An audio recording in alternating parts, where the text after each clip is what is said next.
Have you ever felt like you're working harder than ever, but your bank account is just stuck? It's a really frustrating feeling, and you're not alone. But what if I told you it's not just about bad luck? There's actually a counterintuitive, almost paradoxical reason why not having money ends up costing you more money. Today, we're going to break down the math of this financial trap. Oh man, we've all been there, right? You get that sudden sinking feeling in your stomach. You know you should get it checked out, but your bank account is screaming, not until payday. So you do what so many of us have to do. You cross your fingers, you ignore it, and you just hope for the best. But what happens next usually isn't just a string of bad luck. It's actually the start of a predictable and really expensive chain reaction. So the real question is this just an unlucky day? Or is it a symptom of a system that's almost designed to penalize you when you're in a tight spot? All right, so let's get into what I'm calling the downward spiral. We're going to look at the actual math that shows how one small, unavoidable expense can explode into a full-blown financial crisis. And trust me, it happens way faster than you think. Okay, so here's how it all plays out. You can't cover that first $300 repair. And that one decision sets off a brutal domino effect. The car eventually breaks down, which means a tow truck. The delay makes the damage way worse, and now you can't even get to work, so you're losing wages. All of a sudden, a problem that started at $300 has multiplied by more than 8 times. It's a vicious cycle, and it applies to so much more than just car trouble. You know, this whole phenomenon is so well understood that it actually has a name. It's a really simple way to explain this economic reality, and you'll never guess where it comes from. A fantasy novel, of all places. It's called The Boots Theory of Socioeconomic Unfairness. The whole idea is, honestly, painfully simple. It costs more to be poor because you can't afford the upfront price of good quality stuff. This forces you into this expensive cycle where you're just constantly replacing cheap things that break. So the original story goes something like this. A wealthy person buys a pair of really good boots for $50, and they last for a decade. But a person with less money can only afford the $10 pair, which they have to replace every single year. You do the math, over that decade, the poorer person has spent double the amount. And to add insult to injury, they've probably had wet feet the whole time. Okay, so that's a great story about boots, but how does this poverty premium, as it's called, actually show up in our modern lives? Well, the truth is, it is everywhere. It's hidden in plain sight in the things we buy every single day. Let's look at a few examples. Just think about something as basic as toilet paper. If you've got the cash and a place to store it, you can go to a big box store and buy a huge pack where the cost per roll is, say, 50 cents. But if you're living paycheck to paycheck, you're often forced to grab a small 4-pack from the corner store, where the cost per roll is 3 times as high. You are literally paying a premium for not having enough cash on hand. And here's the really crucial takeaway from that. When you're locked out of being able to buy in bulk, the prices you pay for essentials go up way faster than they do for everyone else. It's like your own personal inflation rate is higher, which makes getting ahead feel almost impossible. And believe me, this premium gets even crazier when we start talking about banking.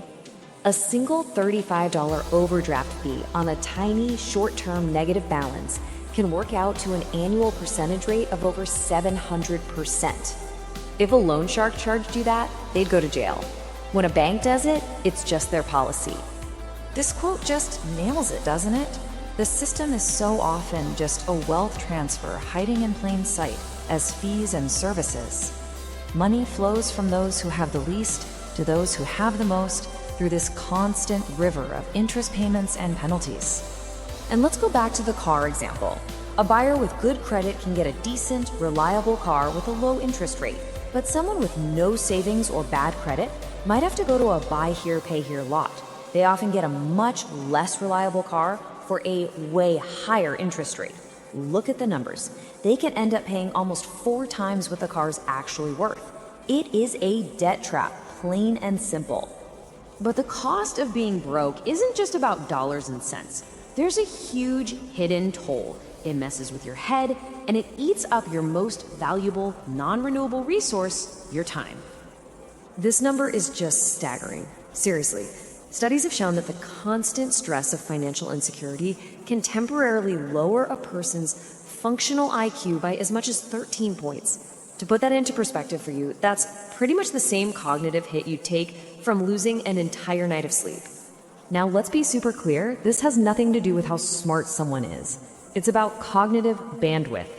Think of your brain like a computer with limited RAM. When all of its processing power is taken up with immediate survival questions, like how am I going to pay rent or how can I afford groceries, there's just no room left for long-term planning or complex problem solving.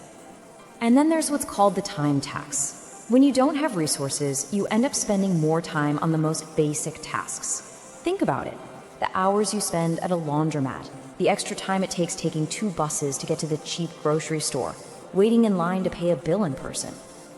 All of that is time you can't spend earning money, learning a new skill, or even just resting. Time becomes a currency you're forced to spend. Okay, I know this all sounds incredibly depressing, but here's the good news. Understanding the math behind the trap is the absolute first step to taking it apart. So let's shift gears and talk about how to actually break the cycle. What can you do to fight back? You know, a lot of standard financial advice, like invest in the stock market, completely misses the point for people in this situation. For many people, the absolute best investment they can make isn't for an 8% return in the market. It's paying off a credit card that's charging them 20% interest. That's a guaranteed 20% return on your money. You're not just paying off debt, you are buying back your freedom from that poverty premium. This really requires a huge shift in your mindset. The first goal isn't trying to get rich.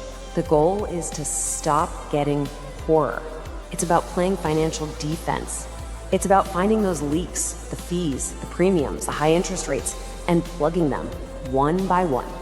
And this is why having even a small emergency fund is so unbelievably powerful. That first $1,000 you save, it's not just a buffer. It is a weapon. It's the weapon you use to destroy the poverty premium. It's what lets you fix the car before it breaks down, buy the toilet paper in bulk, and say no thanks to a predatory loan. So here's a simple escape plan. Step 1, do an audit. Go through your expenses and find what I call the vampire costs. All the late fees, the high interest, the premium prices you're paying just for not having cash. Step 2, identify the single biggest leak. What's the one thing that's draining you the most? And step 3, attack it. Ruthlessly.